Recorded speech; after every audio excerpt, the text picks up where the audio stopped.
and welcome to The Sting, a new monthly show bringing you exclusive Brentford content. I'm Luke Gregory, and here's what's coming up today. Emiliano Marcondes picks the best 11 players he's played with. Matty and Josh, they can share the other one.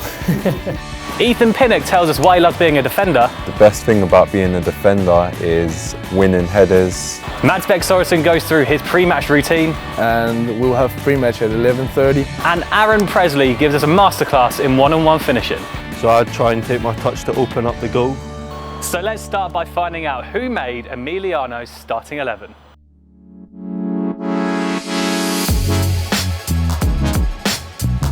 Yeah, I think David is one of the best, or he is probably the best I've been playing with. I have also played with Alex Runarsson, who plays in Arsenal now, and is the Icelandic goalkeeper.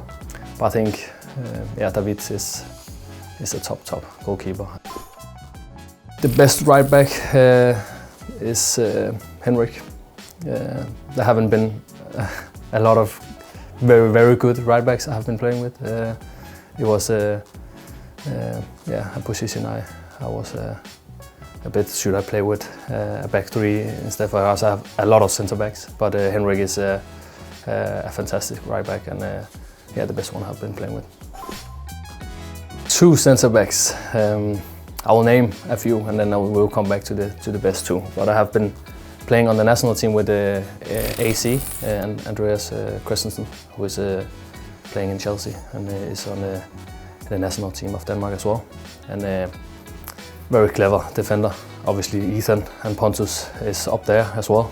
And then I have played with, I don't know if you remember him, but he played in Aston Villa. I played with him in Northland, Shores Okoro, and he was very good at that time. Now he's not at that level anymore. If I have to play at a football team, then it will be a captain, and that will be Pontus, and then I will probably have Andreas Christensen beside him. I have played with quite good left back. Yeah, in Midtjylland there was two very good. We had actually three good left backs, and they were changing every game almost. But I think there's no one that beats Rico, that is here in Brentford, and I have quite a lot of Brentford players, because we have a great team here. We'll start with the number 6 position, a central or a defensive midfielder. When I went to Midtjylland, there's this guy Frank Onyeka, and he is at that time when I was in Midtjylland, I was like, this is the best centre back or central defensive midfielder I have played with. But when I came back here, I saw and I felt how it is to play with Chris, he probably just came in front of him on that position, but Frank Onyeka is amazing defensive midfielder as well. Joshua Da Silva, Mathias Jensen is up there, but I need to say Pierre-Emil Højbjerg. I played with him on the 16, 17, 18, 19 national team, and have always been a player I have been looked up to and try to inspire from him. He's a great player and a great leader. Could be a captain on the team as well. Yeah, so he's one of them, and then Matty and Josh, they can share the other one. I don't want to choose between two of my own teammates, but if I have to be loyal to Matty, and I've played with him, and he got a bit more flair, I think. And have only seen him develop since I played with him since I was 14, and he was a small little guy and not a lot of physique, and he was shy, and he was passing the ball all the time.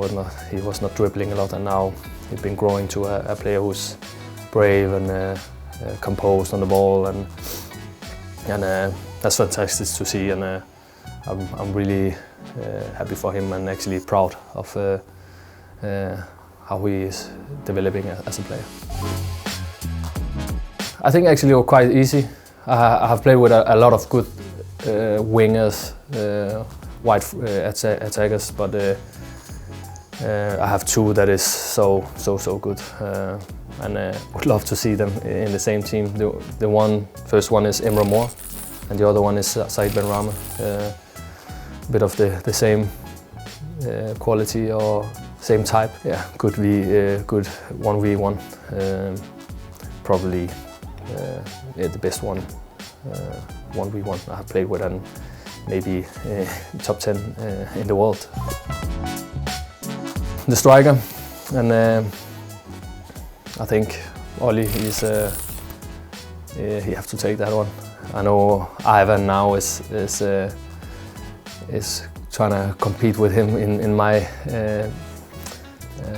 squad, but I have to choose him because he did it in a whole season and also developed into that position, and he was a winger before, and he's playing in the Premier League now and scoring goals there as well. So yeah, amazing striker, and good on the feet, good with the head, good to control the ball, and yeah, he got a big potential to become even better and be one of the best in the world.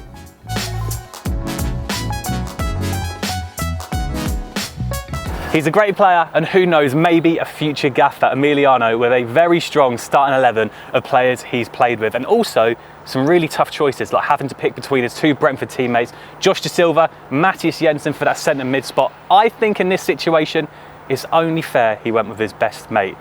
On the pitch, that team probably plays quite well in real life. When it comes to FIFA, I think that chemistry is just a bit too low for me. One person that could have upped that chemistry, Mads Bech Sorensen. We recently spoke to him about his pre-match routines and how he gets ready for a big game.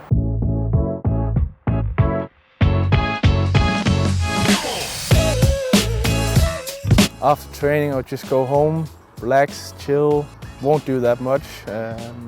Then have dinner, probably some pasta. Just need a lot of carbs the day before game. Go to bed around 11. Wake up in the morning, say around 8:30, because I need some breakfast, and we'll have pre-match at 11:30. So if I have breakfast around 10, I can't eat anything for pre-match. So yeah, 8:30, then I can get a little bit of breakfast in. I just have oats, yeah, porridge. So yeah, very simple. Yeah, then we'll meet at 11:15. Then we'll have pre-match 11:30, where we all eat together. I'll usually go with pasta with pesto, chicken breast and some vegetables, and then at the end a slice of bread. And then afterwards we'll have an hour where we can just chill and relax. And that's where you start to switch on and think about the game. Then we'll probably have a meeting. Then we go in, change, and then play the game. Love that, Mads, and I'll make sure I have my porridge before my big game next week. Now, I know there's a lot of you out there who are very creative when it comes to artwork and online Photoshop. So we want to see your work here in person on the Sting. Download this picture of Ivan Toney, take it into Photoshop and be as creative as you want. Photoshop him anywhere if you want to. Do that, send us your best design, and we'll show our favourites on the next episode of The Sting. And for those of you who maybe aren't quite at it on Photoshop at the moment and want to do it the old school way, we want to see your best drawings of your favourite Brentford player. Put your name at the bottom as well. Download this from the description below and send it in to the email, which is also in the description, and we'll show the best ones on The Sting in the next episode. Maybe you'll draw my favourite player, Ethan Pinnock, the Mountain. We love watching him play, and recently he sat down with us and spoke to us about the 3 things he loves about being a defender.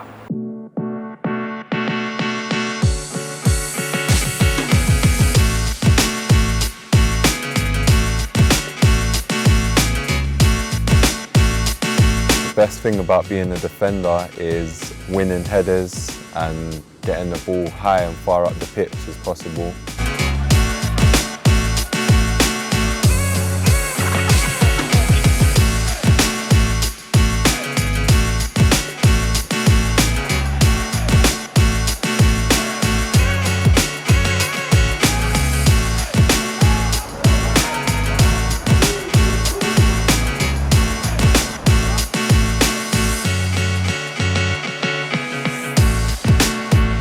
The best thing about being a defender is keeping clean sheets.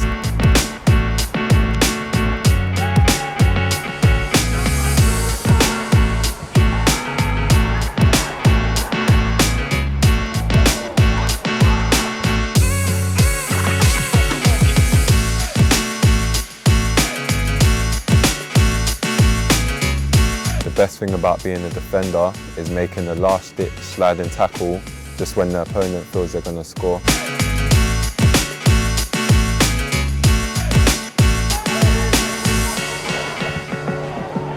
Absolutely love that from Ethan, and what a rock that guy's been in the back four for us this season. And as a defender myself, I'm quite surprised he didn't say how good it feels to score a goal as a defender, because for me, nothing better. Corner in, header, top bins, nothing beats it.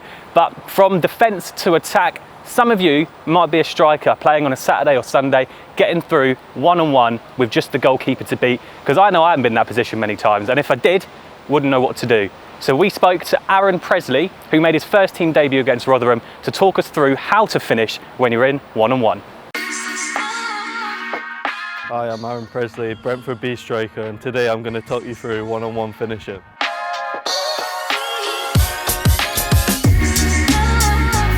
Firstly, we're going to look at finishes on my stronger foot when I'm going one-on-one with the goalie. First thing I'd really look at is the keeper, and like if he overcommits to one side or he overcommits or comes out too early, then maybe you can take it round him, but it's all really down to the natural instinct and just watching where the goalie's position is and working your finish off that. The second one I'd look at is probably the touch. You can sometimes close the goal off too early by taking your touch too wide or too close to the goalie, that he closes off all your angles. So I'd try and take my touch to open up the goal. Say if I was going through on my right foot, I might touch to a bit to the right and finish near post high, or I'd touch back onto my left and whip it across the goalie. Yeah, they're the two finishes I'd really focus on when I'm looking at going down the right. The third point is really just composure, just taking that extra breath, because really you've got more time than you actually think sometimes when you go for own goal. Although you've got to get your shot away quick when you get the chance, that extra touch or that extra breath can actually force the keeper to go down and you to finish. So yeah, if I was coming down the middle, it's a different type of finish because you got better angles. But yeah, I'd probably try and look to take a touch across onto my right foot, which opens up more of the goal for me. Or even if the keeper overcommits in the middle, you can go both ways, onto your left or onto your right. So yeah, I'd look at that. For finishing on my left side, it's obviously dependent on where the defender's coming from. Because if the defender's coming across and forces it onto your left foot, I'd try the near post high again. But yeah, the safe finish really is across the goalie for obviously a rebound for someone else. But I'd say the best type of finish is high near post, especially when you're in a wider position. That's my finishing tutorial done. The 4 key points are looking where the goalie is, the touch to create the angle, I'd say, the composure you need in front of goal, taking that extra breath, and then just putting it in the net. That's really it. Some great advice from Aaron, and talking of finishing, we're just about finished up for our first episode of The Sting. Thank you so much for watching, and remember to get involved in the next one by sending us in your artwork and your Photoshop designs, and we'll show the best ones on our next episode, which we'll hopefully be bringing to you every single month. Until then, have a good one, and we'll see you soon.